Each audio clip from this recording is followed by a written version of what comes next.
Halo Rahma Safitri, gimana nih kabarnya? Halo Mas Komar, Alhamdulillah baik, sehat walafiat sejauh ini. Alhamdulillah. Gimana nih Mas? Mas sampai Mbak sibuk apa ini setelah lulus kuliah ya? Sejauh ini Alhamdulillah sudah bekerja di laboratorium tambak undang di daerah Sumbawa Barat. Ya walaupun nggak selinier sama penelitian skripsi, tapi Alhamdulillah sudah bisa berkarir gitu sih. Ya Alhamdulillah. dinikmatin aja prosesnya. Iya benar-benar. Namanya juga proses ya. Pokoknya jangan protes aja. Nah, bener. Eh, Ini Mbak Safitri, aku eh, tentang dunia perskripsian. Masih ingat nggak skripsinya sampean? Alhamdulillah, sepertinya masih ingat ya sampai detik ini karena sangat memorable banget. Kayak Aku mau gitu. tanya, Kalau bicara itu skripsinya apa Mbak? Tentang apa itu? judul skripsinya aku itu adalah estimasi stok karbon di padang lamun. Nah, ini menggunakan teknologi penginderaan jauh dan kebetulan berada di lokasi itu perairan Tanjung Benoa, Bali. Mungkin judulnya secara detail itu ya tadi kan garis besar SMA ini bilang aja lah judul skripsi detailnya itu estimasi stok karbon padang lamun menggunakan citra Sentinel 2B level 1C di perairan Tanjung Benoa, Bali. Jadi itu judul skripsiku. Nah, ini untuk dibahas ini.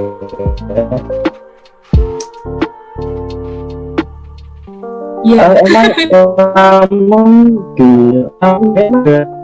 ya? Coba. Untuk tertarik ngambil skripsi itu apa Mbak Sa? Jadi kenapa sampai sambil judul ini tuh sebenarnya ceritanya cukup panjang. Mungkin aku menceritakan dulu awal mulanya. Sebenarnya itu bermula dari rasa kekepoanku terhadap skripsinya kakak tingkat.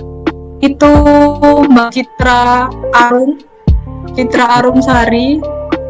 Ya, penelitiannya kan pemetaan habitat bintik. Nah, awal mulanya tuh ingin melakukan metode seperti punyanya mbaknya, tapi aku terapkan di lokasi lain. Nah, itu awal mula ketertarikanku. Tetapi kebetulan syukurnya aku kan magang di salah satu pusat penelitian PPLH Universitas Udayana itu kan diberikan suatu kesempatan buat melakukan penelitian di sana. Ketika aku ingin melakukan penelitian habitat bentik, itu dalam hatiku terbesit kayak wah. Jadi kalau boleh diceritakan itu ceritanya cukup panjang. Awal mulanya itu aku kan tertarik untuk melanjutkan atau mengcopy paste lah dari penelitiannya kakak tingkat yaitu Mbak Citra Arum Sari, di mana penelitiannya mbaknya itu tentang pemetaan habitat bentik. Pikirku waktu itu kan aku anak penginderaan jauh ya, dan aku itu pingin juga ke lapang ceritanya. Jadi kayak pikiran perfeksionisnya aku lah. Dari situ aku pingin habitat bentik.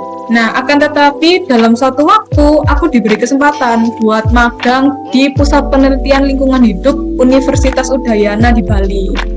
Ketika aku magang di situ, memang tugasku itu sebagai tim risetnya mereka, dan kita dibebaskan untuk meneliti apapun. Nah, pada waktu itu berjalannya seiringnya waktu, aku berpikir kayak wah kayaknya kalau hanya habitat bentik aja ini kayaknya udah biasa deh, kayaknya apa ya yang perlu aku tambahkan atau aku kasih inovasi.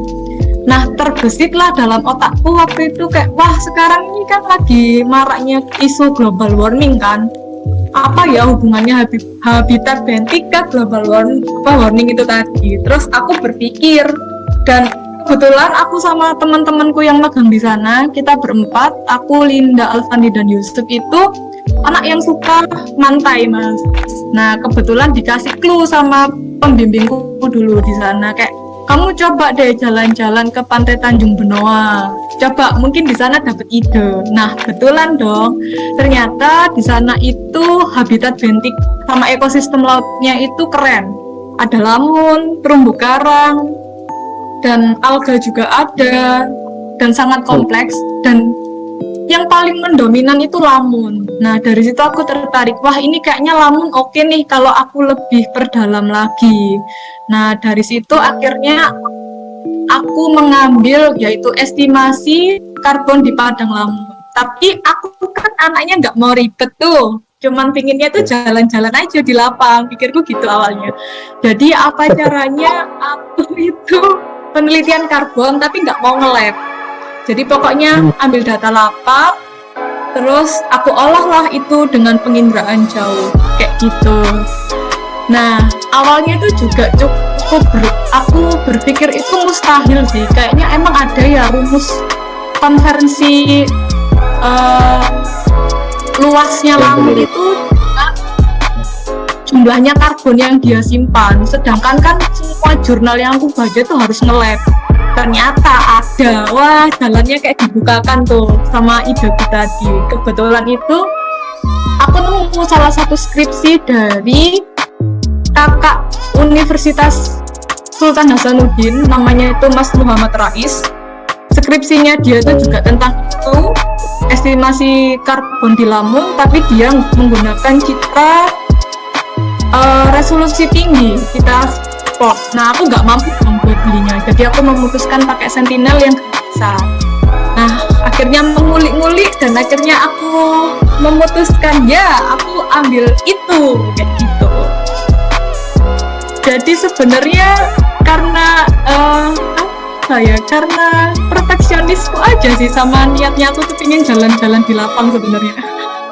Jadi kayak bisa dibilang tuh pingin skripsi tapi yang nggak membosankan gitu loh, dimana aku tuh seneng, enjoy dan merasa tertantang gitu, tapi nggak yang mustahil aku gapai, kayak gitu sih Mas sebenarnya awal mula kenapa aku ngambil judul skripsi itu. Balik banget ya, mulai dari nggak pengen ribet, akhirnya terjadi pembuatan skripsi. Di balik itu ada cerita ya di balik ya. Iya. Tapi menurutnya sampai jurnal penelitiannya sampai ini banyak nggak? Kalau sejauh ini aku waktu mengerjakan skripsi ini cukup kesusahan untuk mencari bahan literasinya. Jadi rata-rata penelitianku yang aku ambil itu hasil dari tesisnya mahasiswa penginderaan jauhnya anak UGM sama anak IPB, dan itu nggak open access tentunya. Nah jadi aku harus berkontak langsung ke orangnya Mas. Kalau buat jurnal sejauh ini yang aku baca ya belum ada sih yang nge-up jurnal ini tentang ini. Jadi sejauh ini patokanku skripsinya si Mas Muhammad Rais dari Sultan Hasanuddin sama beberapa peneliti dari UGM sama IPB. Jadi aku banyak kontak beliau by email. Terus aku juga nyari-nyari di abstraknya mereka kayak gitu sih. Dan tentunya sing bikin aku sangat merasa terbantu itu sama Mas Muhammad Rais ya, karena beliau itu benar-benar ngasih aku jalan utama, kayak metodenya dia buat estimasi karbonnya itu dari dia. Kalau yang lainnya itu buat pembanding aja sih. Nah ini sih yang disayangkan, jurnalnya itu belum ada. Mungkin beneran nggak ada atau akunya yang belum sempat nyari. Cuman sejauh aku ngerjakan skripsi itu aku belum menemukan selain dari tesis atau disertasinya orang. Jadi bisa dibilang itu buat bahanku nulis sampai akhir itu, sampai menarik kesimpulan, aku banyak menggabungkan berbagai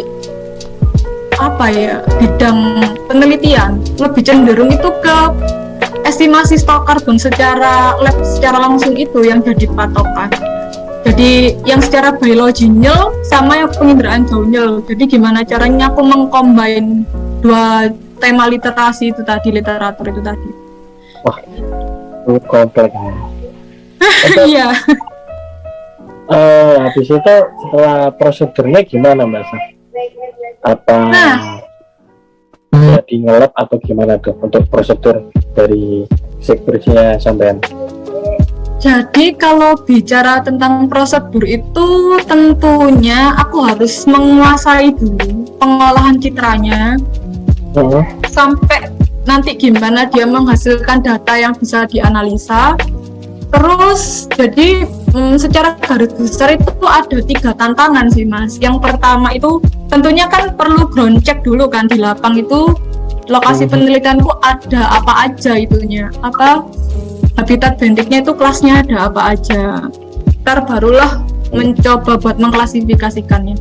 Jadi aku ada garis besarnya ada 3. Pertama itu pengambilan data lapang buat aku menyusun kerangka klasifikasinya di metodeku penginderaan jauhnya itu tadi, sama buat ngecek persentase keberhasilan metodeku itu tadi. Terus yang kedua itu dari data lapang yang aku ambil itu kan berupa foto sama berupa persentase tutupan lamunnya. Jadi kalau fotonya itu kan membedakan kelas habitat bentiknya, kayak ada lamun, karang mati, karang pecahan karang, pasir, alga, dan lain sebagainya itu tadi. Selain itu ada juga data persentase tutupan lamun berdasarkan jenisnya di setiap transek kuadran yang aku foto tadi. Itu kalau dibilang ya yang pertama itu tadi yang pengambilan data lapang itu yang cukup menantang kan lokasinya di Tanjung Benoa ya. Jadi bisa dibilang itu kami berempat, jadi timku itu berempat, aku, Alfandi, Yusuf, sama Linda. Kita nekat buat ambil data lapangnya. Namanya anak merantau di Bali, nggak expect bakalan ngambil data skripsi. Jadi kita memanfaatkan segala cara ya apa, kita nggak terlalu banyak makan biaya tapi tetap aman. Jadi yang harus direlakan, kita itu harus berangkat dari tempat kosnya kita itu jam 4 pagi, kita berangkat ke Tanjung Benoa, dan itu perjalanannya itu 30 menitan, padahal itu jalan sepi ya, tapi kita menempuh itu 30 menit karena emang jaraknya cukup jauh dari tempat kos kita. Jadi diusahakan itu kita jam 5 sudah turun ke laut, dan itu posisi pasang. Cukup seru sebenarnya dan cukup nekat sebenarnya kalau dibilang. Dan kita ngambil data lapang itu jalan dari tepi pantai ya sampai ke arah Tubir itu ada kurang lebih 300 sampai 500 meter. Jadi kita jalan narik meteran, terus kita ngefoto. Jadi tiap 30 meter kita itu ngefoto apa yang ada di situ, habitat bentik jenis apa yang ada di sana kita foto. Kita jalan tegak lurus ke arah Tubir, terus kita sambung sejajar, terus balik lagi. Jadi tiap hari kita tuh letter N gitu. Nah itu kemungkinan besar kita ada jalan-jalan di laut sambil berenang-renang, itu ada tiap hari itu 4 jam kayaknya. Jadi mulai dari pinggir pantai sampai ke Tubir yang deket laut lepas, terus balik lagi tuh kayaknya sehari ada 4 jaman. Dan kita tempuh dengan berangkat ke Tubir kita jalan, pulangnya kita berenang. Dan itu pure berenang hanya dengan alat snorkel aja sama fin. Nah itu luar biasa kita. Itu bondo nekat. Tapi mungkin saktinya kita bawa pelampung ya. Dan memang dipastikan perairan di sana itu bukan yang berombak itu parah karena memang daerah Tanjung yang tertutup gitu.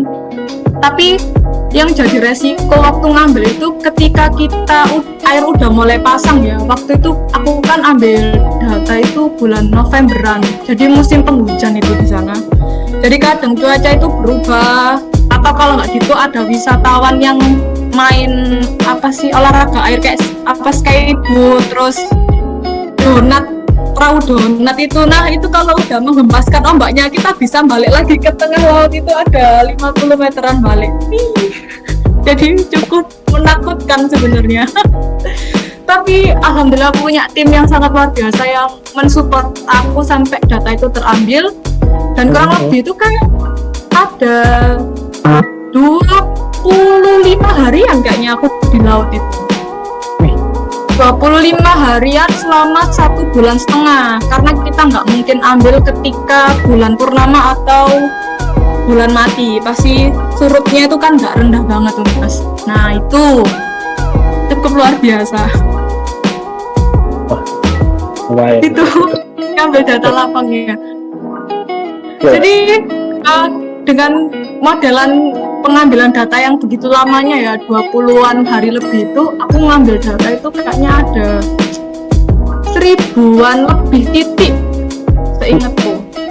Intinya sangat banyak sekali karena memang daratan benua itu cukup luas ya, dan pembimbingku itu orangnya juga sangat perfeksionis, jadi menuntut kita itu buat selagi kamu bisa ambil yang banyak gitu.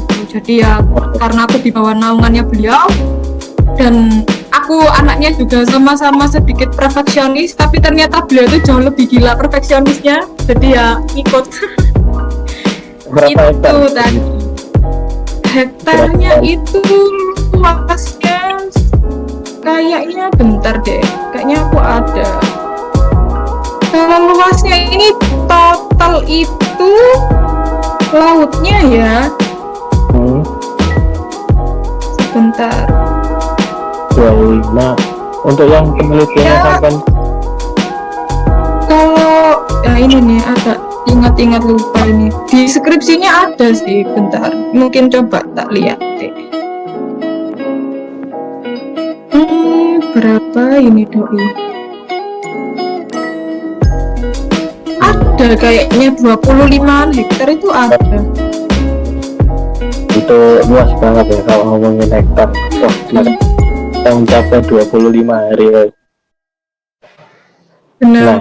Jadi cukup luas juga.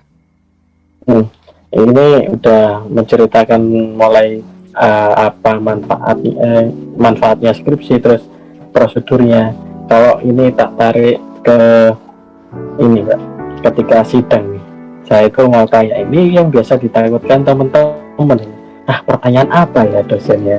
Kadang kan dosen ngomongin datamu ini kurang kuantitatif gitu, biasa itu yang menjadi teman-teman mahasiswa itu, waduh tertekuk nggak sesuai pertanyaan ya gitu. Boleh diceritakan nih Mbak, apa? Oke. Waktu sidang itu, kalau di penelitianku dosen-dosen itu pada tertarik, kok bisa-bisanya atau berani-beraninya kamu tuh ngolah data Sentinel untuk estimasi stok karbon, yang notabene Sentinel itu kan kualitas citranya itu ukurannya itu kan 10 kali 10 meter. Iya, aku 10 kali 10 meter Sentinel. Kurang detail lah kalau buat sampai ke Lampung itu, dan berani-beraninya aku ngeestimasi stok karbon di Lampung tanpa data laboratorium. Jadi benar-benar menggunakan rumus kayak gitu.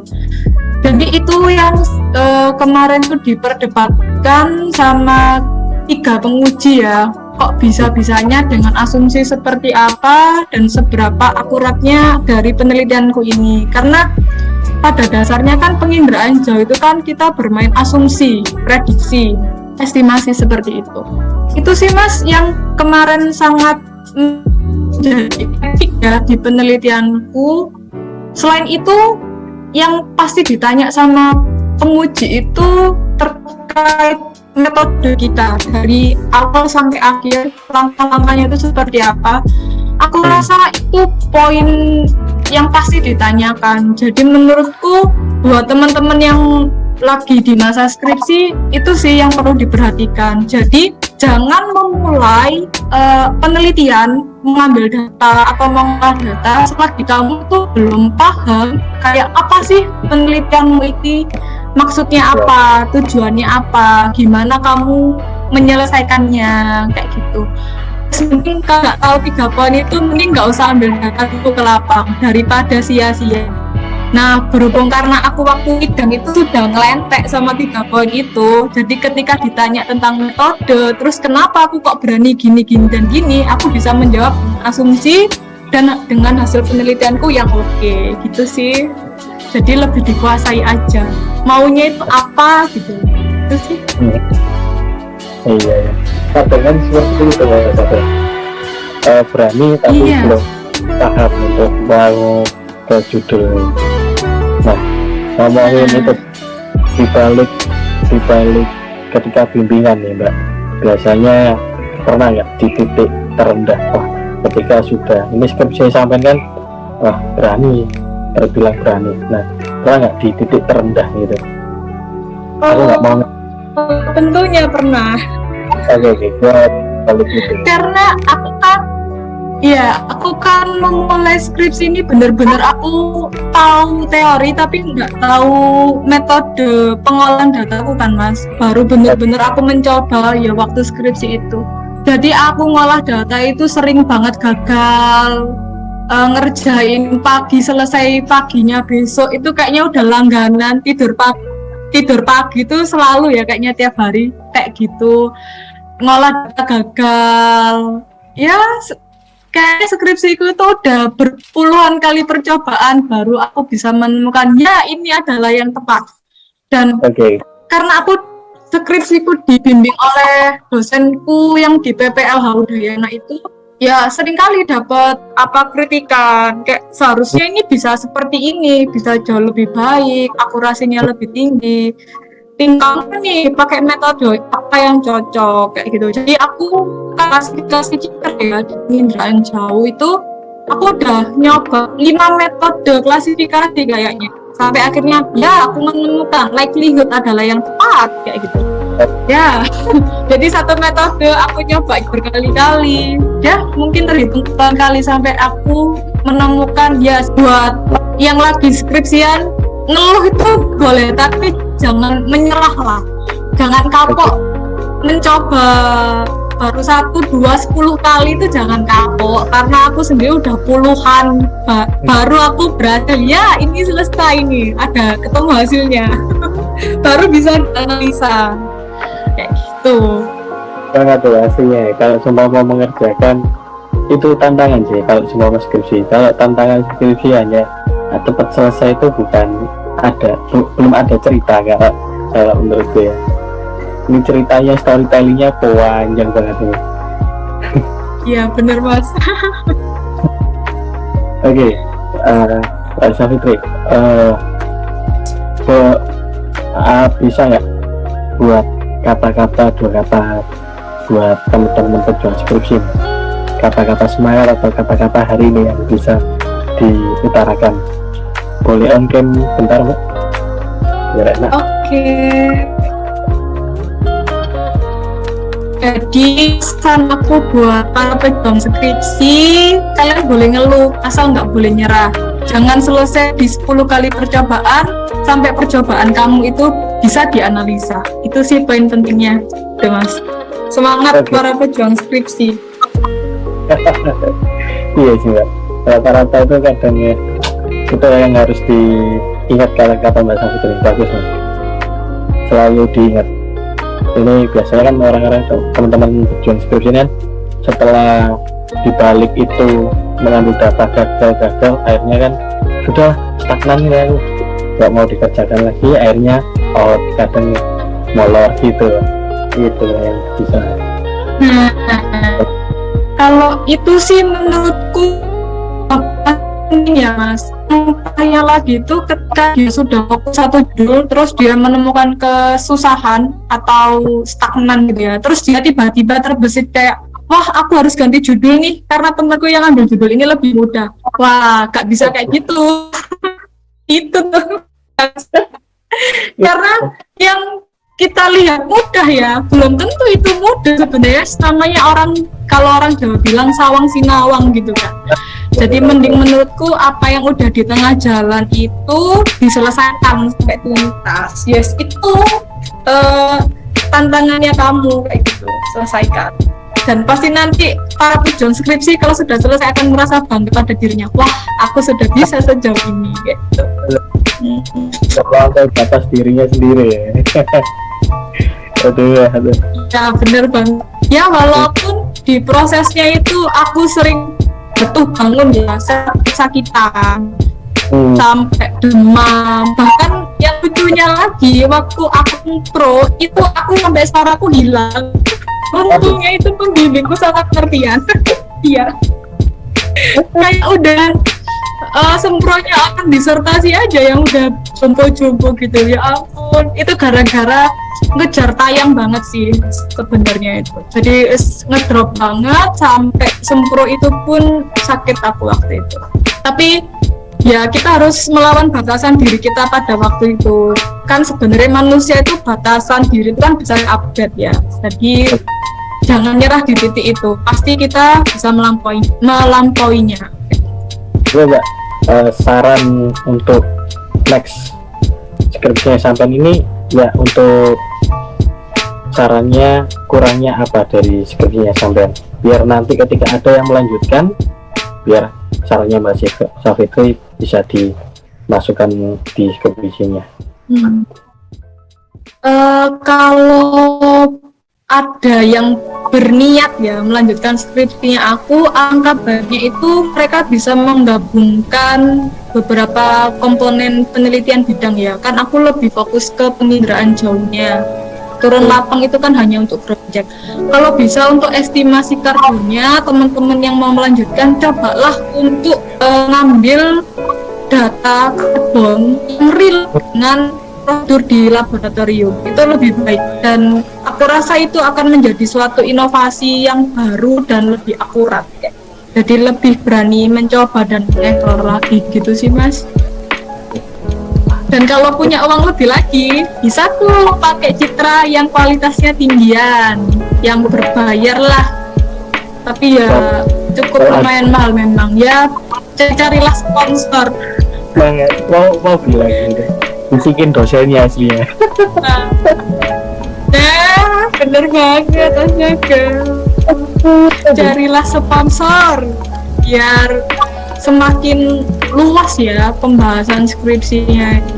Jadi kita nggak hanya melulu pakai metode orang terus kita pakai di lokasi berbeda, tapi kalau bisa kita bumbui sedikit inovasi lah. Itu sih Mas. Oke, mantap. Biar generasi selanjutnya itu lebih berkreasi lah dengan apa yang sudah ada. Oke. Lebih inovatif. Oke, mantap betul. Oke, terima kasih Mbak Safitri udah 20 menitan ini kita berbicara tentang storytellingnya, skripsinya sampai ini. Wah, menarik banget ini ya.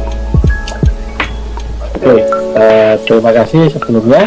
Ya, jadi teman-teman jangan pantang menyerah untuk berskripsi nantinya biar sukses dan biar bisa hidup enak. Mantap. Oke. Amin. Oke Mal, selesai Mal. Wah, coba biasa. Ya Mas, aku ya podo. Astaga. Boleh juga sih kayak gini buat adik-adiknya dulu lah, anak kalian sendiri. Bener sah. Soalnya aku kadang untuk cari jurnal itu loh, kadang kan itu yang harus tak niatku malah nanti ada kisi-kisi tips and trick untuk skripsi itu, ada gitunya niatnya. Itu iya ya bismillah. Programnya sampai ini memberikan manfaat dan bisa berjalan dengan lancar baik gitu kali ya, karena ya menurutku banyak manfaatnya juga sih buat mereka pejuang skripsi. Nah iya benar. Oke, matur solo bisa meluangkan waktu nih. Mas, aku ingin mendokumentasikan. Oke. Oke Mas, thank you.